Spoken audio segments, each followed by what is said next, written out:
Hello दोस्तों। अगर आपके प्रीलिम्स की बात करें जो कि 28 मई को है, तो उसमें रफली 170 दिन रह चुके हैं। अब ये जो 170 दिन है डिपेंड करता है कि आपका कौन सा अटेम्प्ट है, आपकी तैयारी का लेवल कितना है, उस हिसाब से आपको डिवोट करने पड़ेंगे। अगर तो देखिए आप पहले अटेम्प्ट में हैं, अगर आप पहली बार यूपीएससी का पेपर देने जा रहे हैं तो आपको रफली 5 महीने तो पूरे अच्छे से लगाने पड़ेंगे अपने प्रीलिम्स के लिए। सो स्टार्टिंग फ्रॉम 1 जनवरी जो भी बच्चे पहले अटैम्प्ट में जा रहे हैं, मैं उनसे विनती करूंगा कि आप पहले दिन से ही, 1 जनवरी से ही पूरे का पूरा फोकस अपना प्रीलिम्स के ऊपर रखिए। क्योंकि इसके पीछे कारण क्या है कि अब जो जिस तरह का प्रीलिम आता है, जहाँ जिस तरह के क्वेश्चंस पूछे जाते हैं, उनका जो लेवल ऑफ प्रिडिक्शन है वो बहुत ज़्यादा डिफ़िकल्ट है।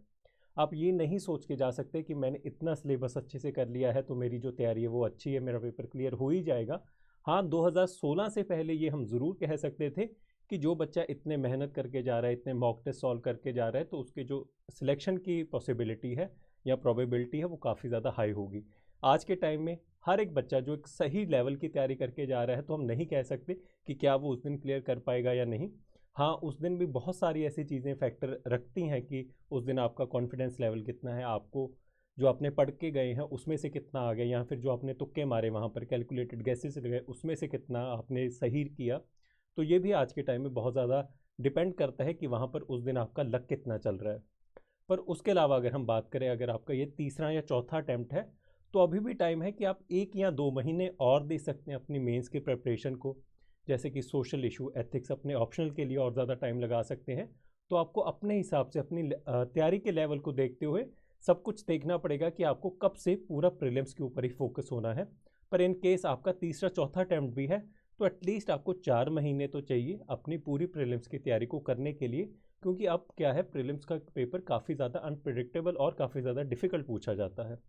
तो उसी सारी चीज़ों को मद्देनज़र रखते हुए हम यहाँ पर स्लीपी क्लासेस के अंदर आपके लिए एक स्पेशल कोर्स लेके आए हैं, जो कि है संभव कोर्स, आपके प्रीलिम्स की तैयारी को संभव करने के लिए।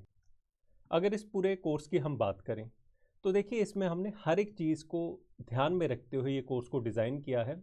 इसमें आपको सबसे पहले जो मेन अट्रैक्शन है वो है लाइव क्लासेस, कि हर एक टीचर जो भी उसका रेस्पेक्टिव सब्जेक्ट का टीचर है, वो आपको लाइव आके टीच करेगा, आपको स्टडी करवाएगा कि उसके सब्जेक्ट में इस बार किस तरह से आपको तैयारी करनी चाहिए। हर एक जो उसके सब्जेक्ट में इंपॉर्टेंट टॉपिक्स हैं वो कवर करवाए जाएंगे। एंड एक तरह से ये क्रैश कोर्स है जहाँ पर आपको हर एक चीज़ करवाई जाएगी जो कि इस बार के पेपर के लिए ज़रूरी है। तो इसमें लाइव क्लासेस के अंदर आपको एक साइड के ऊपर तो स्टैटिक का पूरा कोर्स करवाया जाएगा, और उस स्टैटिक से जुड़ा हुआ जितना भी करंट न्यूज़ है वो भी आपको साथ में करवाया जाएगा, ताकि आप एक कॉम्प्रिहेंसिव तैयारी हो। ये ना हो जैसे कि ज़्यादातर बच्चे करते हैं कि करंट के ऊपर ज़्यादा फोकस कर दिया तो स्टैटिक रह गया, या फिर स्टैटिक ही इतना अच्छे से तैयार कर लिया कि करंट के लिए टाइम ही नहीं बचा। तो मान लीजिए जैसे आप कोई टॉपिक तैयार कर रहे हैं, वो आपको टीचर सामने से करवा रहा है, तो उससे बनता हुआ जो आपका करंट अफेयर्स का जितना भी रेलिवेंट न्यूज़ है वो आपको साथ में करवाई जाएंगी। और जैसे ही आप कोई भी मान लीजिए टॉपिक कवर करते हैं, आपने टॉपिक कंप्लीट कर लिया, जैसे अगर हम इकोनॉमी की बात करते हैं तो उसमें मान लीजिए आपने इन्फ्लेशन या फिर मॉनेटरी पॉलिसी कवर कर ली, तो उससे जुड़ते हुए जितने भी आपको एमसीक्यूज चाहिए प्रैक्टिस के लिए वो साथ में आपको प्रोवाइड किए जाएंगे, ताकि आप अपनी प्रेपरेशन को टेस्ट कर सकें, अपनी नॉलेज को टेस्ट कर सकें कि आप कितने लेवल तक उस चीज़ को एग्जीक्यूट कर पा रहे हैं। क्योंकि आपको चाहे जितनी मर्जी नॉलेज हो, जब तक आप उसको टेस्ट नहीं करेंगे आपको पता नहीं लगेगा कि आपको कितनी तैयारी है, तो आपको कॉन्फिडेंस नहीं आएगा। और 28 मई को सबसे ज़्यादा ज़रूरी है ये कॉन्फिडेंस ही, कि आप कितने कॉन्फिडेंट हैं। उसके बाद आपको मिलेगी पर्सनल 1-to-1 मेंटरशिप, कि मान लीजिए आपको कोई दिक्कत आ रही है, आपके जीवन में कोई समस्या है कि किस तरह से किस चीज़ों को तैयार किया जाए, शॉर्ट टर्म गोल्स क्या हो, लॉन्ग टर्म गोल्स क्या हो, या फिर कौन सा सब्जेक्ट कितने लेवल तक करना है, आपको कोई कंसेप्ट अच्छे से समझ में नहीं है, ऑल दो कि लाइव क्लासेस हैं फिर भी आपका कोई कंसेप्ट वीक रह गया, तो उसके लिए भी प्रॉपर प्रोविजनिंग की गई है। आपको प्रॉपर एक मेंटर प्रोवाइड किया जाएगा जिसके थ्रू आप सीधा बात कर सकते हैं, अपने डाउट्स को रिजॉल्व कर सकते हैं, ताकि किसी भी लेवल के ऊपर आपको कोई भी समस्या ना आए।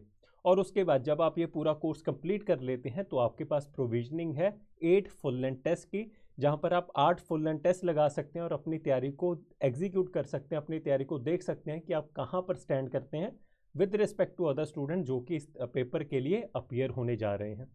तो इस कोर्स को अगर आप देखेंगे तो स्टार्टिंग से लेके एंड तक, स्टैटिक से लेके टिल द टाइम आप जब तक सारा कुछ तैयार करके फुल लेंथ टेस्ट देते हैं, हर एक चीज़ को मद्देनज़र रखते हुए इस कोर्स के अंदर उस चीज़ को एम्बेड किया गया है। और ख़ास बात ये है कि जैसे पहले की हमारी क्लासेस रिकॉर्डेड हुआ करती थी, तो ये सारी की सारी क्लासेस आपको लाइव मिलती हैं। लाइव टीचर आके सीधा आपके सामने आके आपको समझाता है और साथ साथ में आप अपने उससे डाउट और क्वेरीज को भी पूछ सकते हैं।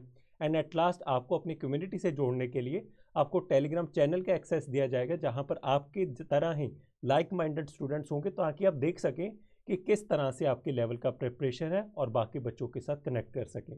तो ये हमारा संभव कोर्स है प्रीलिम्स को लेके। अगर इस कोर्स की कॉस्टिंग की बात करें तो वो है 12,000। जो क्लासेस की बात करते हैं तो वो हर रोज़ 11 से 1 जो भी उस टाइम के ऊपर रेस्पेक्टिव सब्जेक्ट चल रहा है। जैसे अगर हम इस कोर्स की बात करें तो वो 28 नवंबर को शुरू हुआ था। पहले 9 दिन हमारे पास एनवायरनमेंट की क्लासेस थी और अब पॉलिटी की क्लासेस चल रही हैं। तो आप उस हिसाब से इस कोर्स के अंदर एनरोल कर सकते हैं। अगर आप बहुत फोकस्ड हैं तैयारी को लेके, आप चाहते हैं कि आपका ये जो अटैम्प्ट है वो आपका बेस्ट अटैम्प्ट बने, तो अब मैं आपको वादा करता हूं कि अगर आप इस कोर्स के अंदर अपने आप को एनरोल करवाते हैं तो आपको बहुत अच्छे रिजल्ट मिलेंगे। आपको ये नहीं लगेगा कि नहीं इससे बेहतर हो सकती थी तैयारी, क्योंकि हम अपनी तरफ से अपना बेस्ट देने की कोशिश कर रहे हैं। सो ये थी आज की हमारी इन्फॉर्मेटिव वीडियो। और इन केस आप इस पूरे कोर्स को ज्वाइन नहीं भी कर सकते तो मैं फिर भी आपको यही कहूँगा कि आप अपनी तैयारी को एनालाइज कीजिए कि किस लेवल के ऊपर आप खड़े हैं, और फिर उसके बाद अपने प्रीलिम्स का जो पेपर है वहाँ पर 28 मई तक पूरा एक अपना टाइम टेबल बनाइए, शेड्यूल बनाइए कि किस हिसाब से मेरी तैयारी होगी, कौन सा सब्जेक्ट मैं कब करूँगा, ताकि आपको क्लैरिटी रहे। जब तक आपको ये क्लैरिटी नहीं आएगी तो बहुत मुश्किल हो जाएगा आपके लिए इस पूरे प्रोसेस को कंप्लीट करना। क्योंकि ये जो पेपर है वो आपके कंटेंट, आपकी नॉलेज से ज़्यादा आपकी पर्सनैलिटी का पेपर है, आपके एप्टीट्यूड का पेपर है। कितना ज़्यादा आपको कॉन्फिडेंस है अपनी तैयारी को लेके। देखिए इतना बड़ा सिलेबस है तो आप हर एक चीज़ को कवर करके नहीं जा सकते, आपको कुछ चीज़ें छोड़ के जानी पड़ेंगी और अपने लक के ऊपर भी भरोसा रखना पड़ेगा कि हाँ जो मैं छोड़ के जा रहा हूँ उसमें से पेपर नहीं आएगा। जो इतना सारा मैंने किया है 70-80% जो पेपर किया है उसी में से आएगा। और उसके बाद आपको पता होना चाहिए कि जो मैं पढ़ के आया हूँ अगर इसमें से क्वेश्चन आया है तो वो मेरा सही होगा, अगर इससे बाहर आ गया तो मेरे को उस चीज़ के रिलेटेड टेंशन नहीं लेनी है, क्योंकि मेरे हाथ में वो चीज़ें नहीं हैं।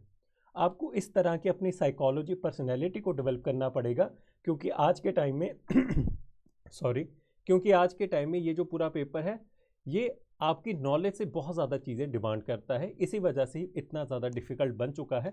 2016 के पहले आप अपनी नॉलेज या कंटेंट के हिसाब से इस पेपर को निकाल सकते थे। तो मैं आशा करता हूँ कि आपको ये बातें समझ में आई होंगी।